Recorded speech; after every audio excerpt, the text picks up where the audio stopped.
After trying full self-driving beta 11.3.6 on hardware 3.0, here are my thoughts. It is not worth $200 a month or $15,000 a vehicle. It is not close to level 5, but I could see it being level 3 for freeway use pretty soon, and possibly eventually level 4 on freeway only. I doubt it will achieve even level 3 autonomy on city streets with the current setup due to the number of blind spots that exist and the lack of distance the repeater camera and B-pillar cameras can see. So all in all, I believe this car will allow you to watch movies or do work on freeways, but require you to intervene if something strange occurs. However, I don't think they will ever let you watch a show while the car is on city streets with hardware 3 or earlier. A lot of YouTubers and investors are on hopium and are coping when they talk about their current Tesla vehicle achieving level 5 autonomy. If driving yourself is the baseline at 5 out of 10, then using autopilot is a 7 to 8 out of 10 experience. FSD beta on freeways would be a 8 to 9 out of 10, but is a 4 to 6 out of 10 on city streets. Driving yourself is a 5 out of 10 because it can be fun, but is tiring in the long run. You are in full control, but risk falling asleep or making a mistake. Autopilot is a 7 to 8 out of 10 because it supplements an individual's weaknesses. However, it doesn't do lane changes, doesn't make enough room for large vehicles, can bounce around in the lane, and is slow to react for the lead vehicle accelerating or decelerating. It can also at times be confused by glare or an approaching vehicle and panic, causing you to take over. Full self-drive beta on freeways is an 8 to 9 out of 10 because it is basically autopilot while fixing all the problems I just mentioned. It does very well with accelerating and decelerating based on the lead vehicle, it makes room for large vehicles, and it can make lane changes. However, on city streets, it makes more mistakes because it has to engage in more activities. Since the majority of full self-driving disengagements are on city streets, it is really hit or miss, so it can be more stressful than driving yourself. When it works, it can be nearly a 10 out of 10 experience, but when it misses, it is a 1 out of 10 experience. Thus, a 4 to 6 out of 10 for the overall experience on city streets. Context. I had about 20k miles on my 2020 Model 3 SR Plus, and I have about 20k miles on my 2022 Model 3 Long Range. The 2020 still had radar in use when I traded it in. I believe the 2022 actually has radar installed and was in use when I initially took delivery late December 21, but it is no longer active now. Out of the 40,000 miles, I would guess that at least 80% of it is on autopilot, so over 30k miles. This is because the majority of my driving is freeway driving when going out or commuting to work, so I get in the fast lane and set it to the speed of traffic. I've done 2 cross-country trips, one with radar, one without radar. Both were on autopilot only. Radar autopilot was fantastic, honestly better than the current autopilot and full self-driving, and I'm speaking with a fair bit of experience utilizing autopilot. It used to be able to see 2 vehicles ahead, so it was much better at predicting when it needed to hit the brakes rather than relying entirely on the single lead vehicle ahead. I also do watch a lot of full self-driving videos. I watch like Chuck Cook, Dirty Tesla, AI Driver, Cyberlift, and more. I try to keep up with the news, and that's why I immediately subscribed after there was confirmation that full self-drive beta was being released widely to new monthly subscribers. Over the course of a month, I put in about 1,500 miles on my car, with the majority of it being on full self-drive beta. 250 miles commuting for work and about 300 miles per weekend going out. The majority of the use was on freeways, but I utilized full self-driving whenever possible in city streets. Pros. On freeways. It's like autopilot on steroids. It reminds me of autopilot with radar, although not exactly as predictive since it can't always detect the vehicle ahead of the lead car. It accelerates and decelerates exceptionally smoothly if there is a lead vehicle. When lane changes work, the experience is butter smooth. It does a great job handling vehicle merging or cutting into your lane by not braking aggressively. It makes good decisions as to which side of the lane to bias when making turns. It makes decent decisions regarding how much distance to create between itself and other vehicles. It can often surprise you with how well it can tell which lane is moving faster, as it often identifies the outer lane as potentially being faster. On the streets, successful turns are quite comfortable. There's one near my house that it does better than any human driver I have ever experienced, myself included. It's actually taught me how to turn better there. It is much more confident than before when making unprotected left turns. I rarely feel the need to take over. There have been a handful of instances where the car astonished me with its decision making and how confident it was in making turns. If it's given enough time, it can get itself out of quite a few diverse problem scenarios such as construction. It handles lane changes well in city streets. Cons. Full self-drive beta is not safe.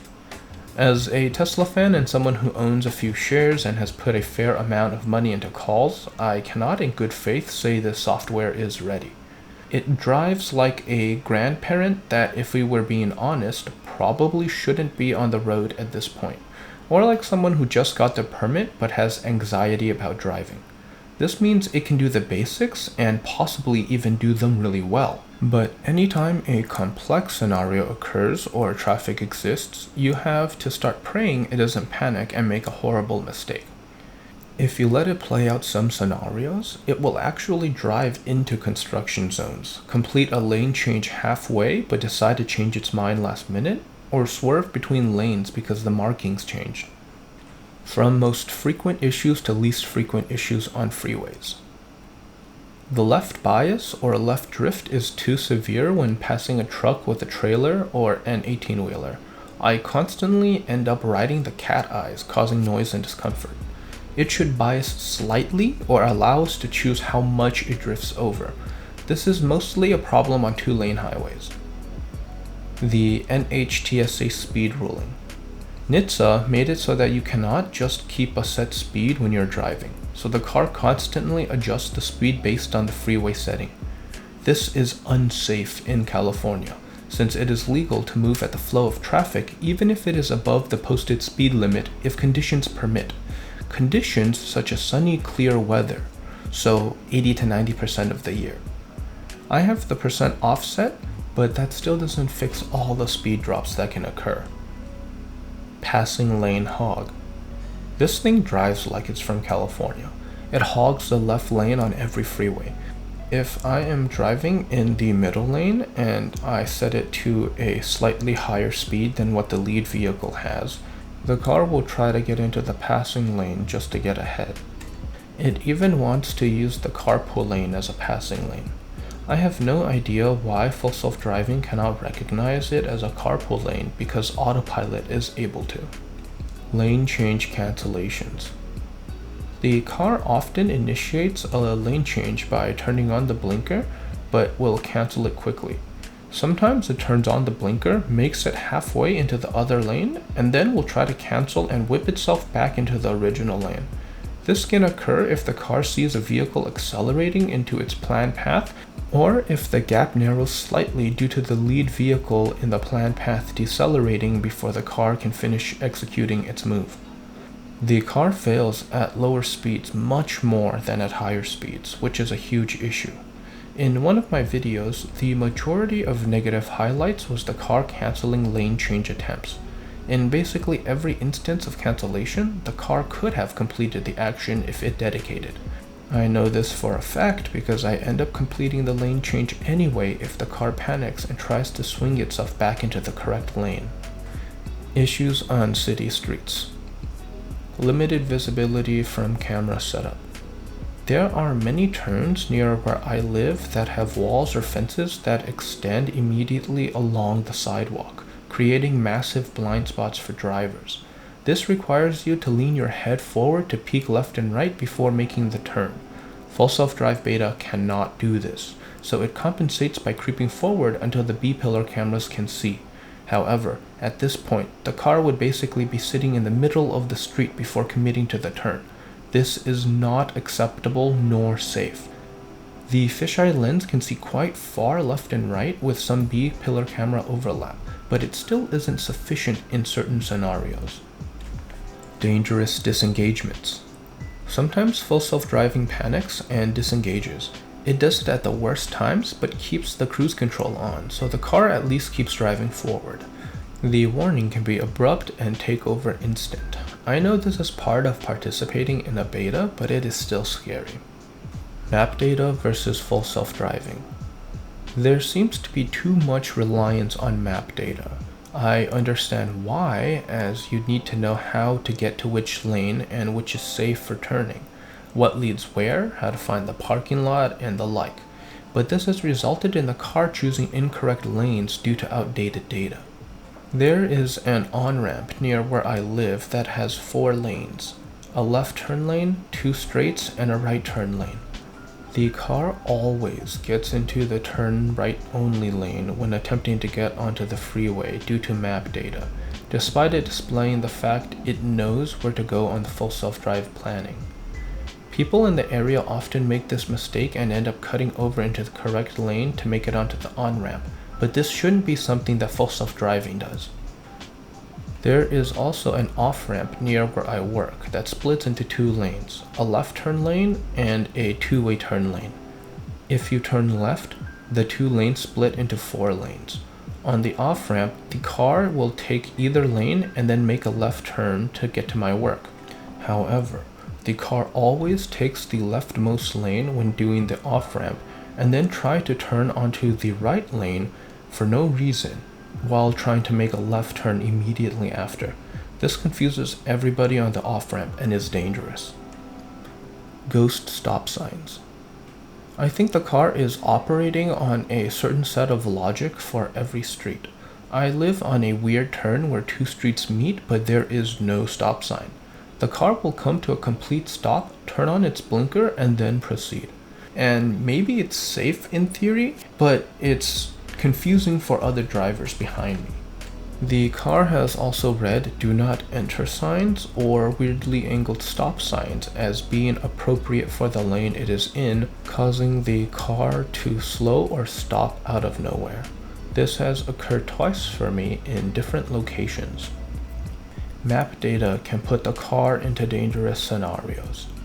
This one isn't strictly the same as map data versus full self-driving because the car is conflicting with map data. In this case, the car is going with the map data, but the map data is routing it in dangerous paths with unprotected left turns at high speeds or in areas that could be reached if you were to take an alternate path that was a minute slower. Human input currently basically ruins full self-driving. Full self-driving does not blend well with human input. If you accelerate, it can cause the car to take some strange pathing rather than simply executing the pathing it had planned, but at a higher speed. The car tends to be inconsistent with how hard it brakes at stop signs, so when you tap the accelerator to try to get it to roll, sometimes it will actually roll through, but other times it will do a weird jitter where it's rolling, braking, rolling, braking. Final thoughts. Autopilot is good enough for general purposes. The majority of my driving is on freeways in a mostly straight line. Every now and then I need to make a lane change or to take a ramp, but otherwise it's just autopilot on. Due to this, full self-driving really does not offer much. FSD is unique and improving quickly enough to be interesting, but it is not at the point of safe usage on streets. It still struggles with making human-like decisions when strange scenarios pop up. It still struggles with turning into and managing parking lots, and it often misinterprets things, causing it to panic and forcing you to take over at the last second. Unless I start making over $200,000 a year, I doubt I will ever buy full self-driving. I might subscribe to it once or twice a year when I do a lot of road trips or long distance trips like going snowboarding, but it is otherwise not worth it compared to the cost of autopilot, which comes with the car. Currently, I would say Full Self-Driving is worth $25 to $50 a month max, as it offers an Uber-light experience, along with a bunch of scary incidents that may occur out of nowhere. When it becomes chauffeur status, it might be worth $50 to $100 a month, but until it starts generating revenue for the owner or is able to act as a family vehicle by itself, Full Self-Driving is nothing more than a party trick that is not worth the price. I recently watched the Full Self-Driving V12 beta in action through Elon's livestream on X. The behavior on that car seems significantly better than what we were experiencing and is much closer to real Full Self-Driving in a vehicle. It isn't quite there yet, as it made a few mistakes and had delays, but it has shown itself to be a notable improvement already from what we are currently using. With Dojo being started up, I can see Full Self-Driving possibly hitting level 4 on freeways and level 2 to 3 on streets. If they ever hit level 5 on both, I will quit my job and start investing in a Tesla ride-sharing service. I doubt that will happen before I am close to retirement though, or until they come out with many new iterations of hardware, likely at hardware 6.9 before Full Self-Driving becomes an alpha product. Do I recommend you get it? I would recommend you subscribing for a month to experience it and to use it and to have fun with it, but I would not recommend paying the full price for it currently.